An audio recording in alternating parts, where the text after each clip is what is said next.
Hello good morning అన్న. అమ్మ చెల్లె బాగున్నారా? బాగున్నా అన్న. మాది నల్గొండ అన్న. నల్గొండ ఏ ఊర్రా? గుట్ట కింద అన్నారు అన్న. అమ్మ చెప్ప. అదే ముసలోళ్ళ పెన్షన్ అన్న. ముసలోళ్ళ పెన్షన్ నువ్వు అడుగుతున్నావా లేకపోతే నీ పెన్షన్ అడుగుతున్నావా? ముసలి వాళ్ళ నీకు పెన్షన్ అంటే మరి 2500 చెప్పిండు అంత రెడ్డి, అవి అడుగుతున్నావేమో అనుకున్నా.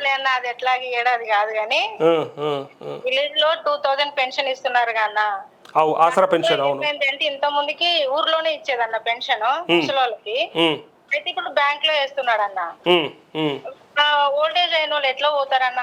అదే కదా విత్డ్రా చేసుకోవడం కష్టం మరి బ్యాంక్ వెళ్ళి. టైం కి ఊర్లో అంటే టైం కి వస్తారు ఇస్తారన్న.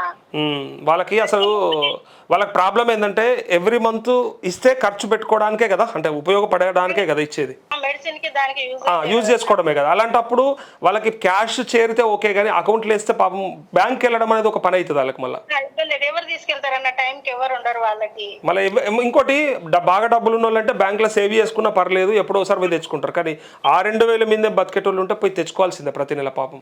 అవునన్నా, అదే అన్న. మళ్ళీ వాళ్ళు పేపర్ రాయడానికి కూడా, బ్యాంక్ అకౌంట్ అవి రాయడానికి కూడా ఈ మంత్ కి 500 కట్ చేసుకోరు అన్న 2000 లో నుంచి. అబ్బో, అట్లా కట్ చేసుకుంటారన్న వాళ్ళ దగ్గర నుంచి. వాళ్ళకి ఇచ్చేదే 2000. అవి దేనికి సరిపో? బీపీ షుగర్ టాబ్లెట్లకే సరిపో వాళ్ళకి పాపం. కానీ అంటే పేపర్ అంటే ఫామ్ ఫిల్ చేయడానికి మీరు చెప్పేది?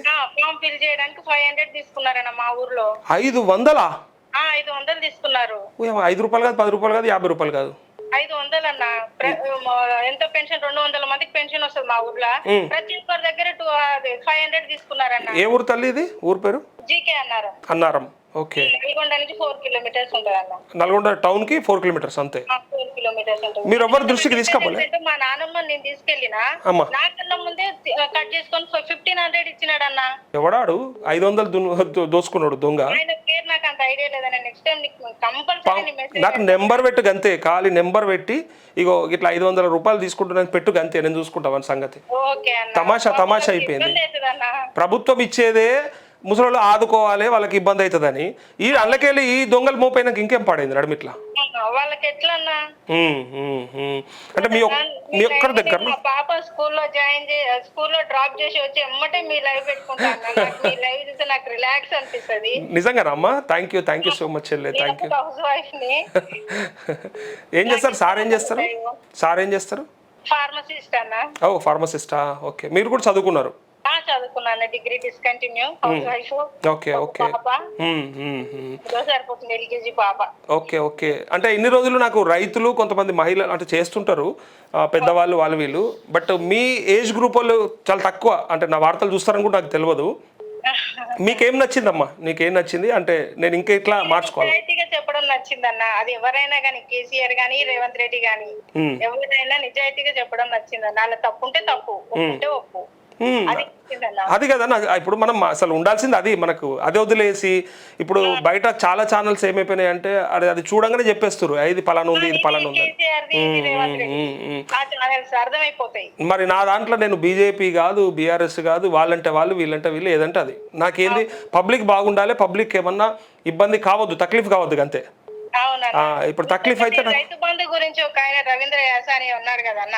ఇప్పుడు ఉన్నాడు లైవ్ లో కూడా మెసేజ్ పెడుతుండే ఇంకా రవీంద్ర యాసాని. రైతు బంధు ఎందుకు అంటున్నారు కదన్న? ఎందుకు చేస్తున్నారు ఇన్ని ఎకరాలకి అంటున్నాడు. మనం 10 ఎకరాల్లోనికి 20 ఎకరాల్లోని చూసుకుంటే 5 ఎకరాల లోపు ఉన్నాడు, మనం నష్టపోతున్నాం కదన్న. నేను రైతులే, నాకు బాగుంది, 5 ఎకరాలు బాగుంది. మరి అది ఇస్తేనే కదన్నా మనం నాటేసుకోవడానికైనా దేనికైనా ఉపయోగపడతాయి కదన్నా, వాళ్ళ కూలోళ్ళకి ఇచ్చుకోవడానికైనా. అమ్మ సంధ్య, నేను ఒక మాట చెప్తా.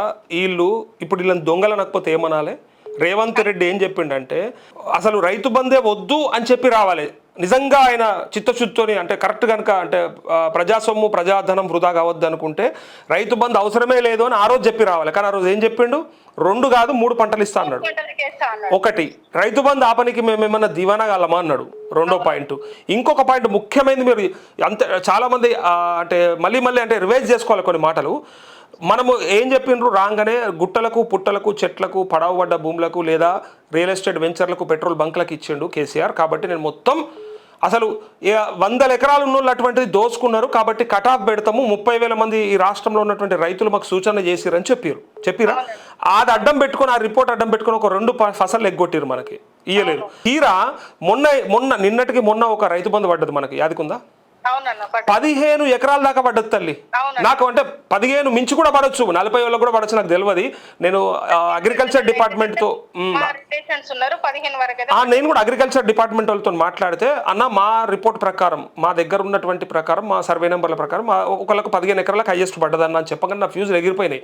అంటే 5 ఎకరాల లోపు సన్నకారు చిన్నకారు రైతులని మీరే చెప్పి కటాఫ్ పెడతామని చెప్పి రైతులంతా చెప్పారు కాబట్టి పెడతామని, మీరు ఎందుకు పెట్టలేదు మరి? అందరికి ఎందుకు వేస్తున్నారు మరి మీరు?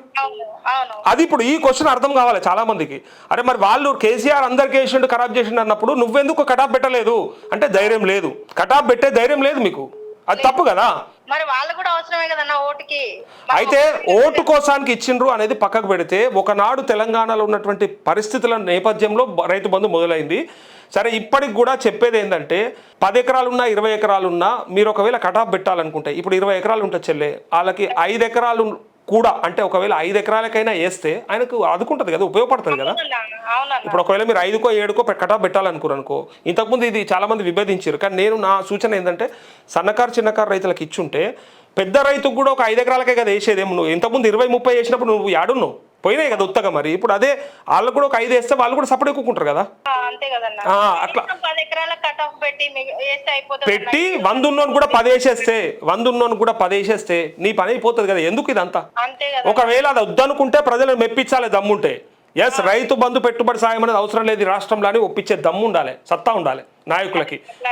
అది మాట్లాడరు. ఇప్పుడు ఉచిత బియ్యం అని మాట్లాడతారు. అది బంద్ చేసే దమ్ముందా? మరి లేనప్పుడు ఏం చేయాలి మరి? అయితే ప్రజలను మెప్పించు, లేదా ఉన్నది కంటిన్యూ చేయి. అందరు చెప్తారు నీతులు, ప్రక్షాళన చేయాలి, మార్చాలి. ఎడ మారుస్తున్నాను? ఎన్నికల ముందేమో డబల్ ఇస్తా, ట్రిపుల్ ఇస్తా, ఆయన 2 ఇచ్చే నేను 3 ఇస్తా. ఓట్ల కోసమే అన్న. మొత్తం ఈ రేవంత్ రెడ్డి వచ్చిన కానీ మనల్ని మొత్తం ముంచేసిండు, రైతులకు కూడా మొత్తం ముంచేసిండు. యూరియా దొరకకన్నా ఇట్లా 3 o'clock ఓపెన్ అవుతుంది యాప్. అవును ఓపెన్ చేసి చూసేసరికి అయిపోతాయి అన్న, 2 seconds లలో అయిపోతున్నాయి యూరియా బ్యాగ్స్. చెప్తున్నా కదా, మళ్ళా రైతులు రోడ్ల మీద కనబడద్దు, చెప్పులు పెట్టుకొని తువ్వాలను పెట్టుకొని కూర్చుంటే మళ్ళీ ప్రభుత్వం చెడ్డ పేరని ఓ దొంగేశం ఇది. ఈ యాప్ అనేది దొంగ లెక్క. ఇది యాప్లో పెడితే వాడు ఆనే చచ్చిపోతాడు. ఇక ఇంట్లో ఫోన్ పట్టుకొని వాడు ఆనే ఇంట్లోనే ఉండాలి, ఇక బయటకు రావద్దు. ఇక రోడ్ల మీద కనబడ్డారు కదా పోయిన ఫసల్కు, అది కనపడద్దని ఈ కథలు పడ్డారు వీళ్ళు యాప్ అని. కరెంటు కూడా అన్న, మాకు కరెంటు కేసీఆర్ ప్రభుత్వం ఎవరైతే, నేను ఏ పార్టీ కాదన్నా, కేసీఆర్ ఉన్నప్పుడు మాకైతే మంచిగా వచ్చేదన్న. మార్నింగ్ 6 నుంచి ఈవినింగ్ 6 వరకు ఇచ్చేదన్న ఫుల్ కరెంటు. మధ్యలో మళ్ళీ ఎప్పుడో 4 o'clock కి తెల్లవారుజామున అట్లా ఇచ్చేదన్న. నీకు చెప్తా చెల్లె, 2014 ముందు నాకు బాగా గుర్తు, కరెంటు లేకపోవడం వల్ల ఇన్వర్టర్లు బ్యాటరీల దుకాణాలు ఉంటాయా, బ్రహ్మాండంగా నడిచినాయి. నేను కూడా కొనుకొచ్చుకున్నా ఒక ఇన్వర్టర్. 2014 నుంచి 23 దాకా నా ఇన్వర్టర్ బ్యాటరీ కూడా చేంజ్ చేయలేదు, ఎందుకంటే అది వాడలేదు, అవసరమే పడలేదు, ఎన్నడూ అవసరం పడలేదు. నేను హైదరాబాద్లో ఉంటా, 2014 నుంచి 23 దాకా బ్యాటరీ చేంజ్ చేయలేదు.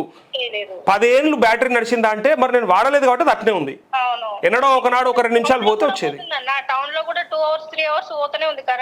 అదే నేను అనేది ఏంటంటే అంతకు ముందు లాగా లేదు కాబట్టి. అయితే ఆ 10 ఏళ్ళు మా మిత్రుడు ఒక ఆయన ఉన్నాడు, ఇంకా ఈ వస్తాను నా దగ్గరికి, ఆయన బ్యాటరీ షాపే ఉంటుండే, ఆయన బ్యాటరీ ఇన్వర్టర్ షాపే ఉండే, అది బంద్ చేసుకొని వేరే రియల్ ఎస్టేట్ చేసుకుంటుండే. ఎప్పుడు 2014 నుంచి 23 మధ్యలో ఒక 4 ఏళ్ళు చేసి చూసిండు, ఇక బిజినెస్ నడవదని వదిలేసిండు. ఎట్లయింది మరి ఇవన్నీ? దాని సాక్ష్యం అమ్మా, సాక్ష్యం కనిపిస్తుంది కదా, ఎవడో ఎన్నో 100 చెప్తాడు, సాక్ష్యాలు ఉన్నాయి కదా.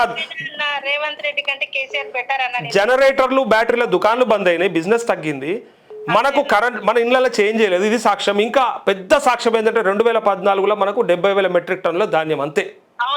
ఇవాళ 150,000 మెట్రిక్ టన్నులు ఎవనయ్యా వండిచ్చిండు, ఎవరి తాత పండించిండు, ఏడుకెళ్ళి వచ్చింది, ఎవడు కరెంట్ ఇస్తే వచ్చింది, అడగాలి కదా. దమ్ము ఉంటే వీటిలో మీద చర్చ చేయాలి. అంతే అన్న, మీరు మాత్రం నిజాయితీగా చెప్పండి, ఎవరికి భయపడగరు, ఏమి మీరు మాత్రం నిజాయితీగా చెప్పండి, ఇలానే ఉండండి అన్న. థ్యాంక్ యూ చెల్లె, మీలాంటి వాళ్ళ సపోర్ట్ ఉంటే నీకు ఇంకా ఇక ఆగేదే లేదు, ఇక తగ్గేదే లేదని డైలాగ్ ఉంది కదా, అట్లా ఆగేదే లేదు నాకు. మీ ఫార్మసిస్ట్ ఏమన్నాడా మరి నా వార్తలు చూస్తే? ఆయన ఎవరు చూస్తాడు? ఇష్టం చూసుకుంటాడు, ఆయన ఉన్నప్పుడు టీవీ ఆయన పెట్టుకుంటే నేను మాత్రం ఫోన్ లో పెట్టుకొని అయినా చూస్తా. ఆయన ఏం చూస్తాడు? ఆయన ఎవరు వార్తలు చూస్తాడు? ఆయన ఎవరు న్యూస్ చూడరు. ఆయన సినిమాలు, ఆయన ఇంట్రెస్ట్ ఆయన వేరే సినిమాలు చూసుకుంటాడు. ఓకే తల్లి, థ్యాంక్ యూ సో మచ్ సంధ్యమ్మ. నేను ఆ మెసేజ్ పెట్టు నాకు, వాడు ఎవడో 500 తీసుకున్నాడు, వాడి సంగతి చూద్దాం. థ్యాంక్ యూ అమ్మ, థ్యాంక్ యూ. ఆ చెల్లె కరెక్ట్ చెప్పింది, 2,000 రూపాయలు ముసలోళ్ళ పింఛన్లకి 500 తినరంటే వాడు మనిషా ఇంకోట? 5 రూపాయలు 10 రూపాయలు అంటే చిన్నగా అయిపోయింది, 50 రూపాయలు. మరి గింతగానమ్మా దోపిడీ, ఖాళీ ఫామ్ ఫిల్ చేసి ఇచ్చినందుకు. మరి ఎందుకు 500 తీసుకుంటారు అది మాట్లాడదాం.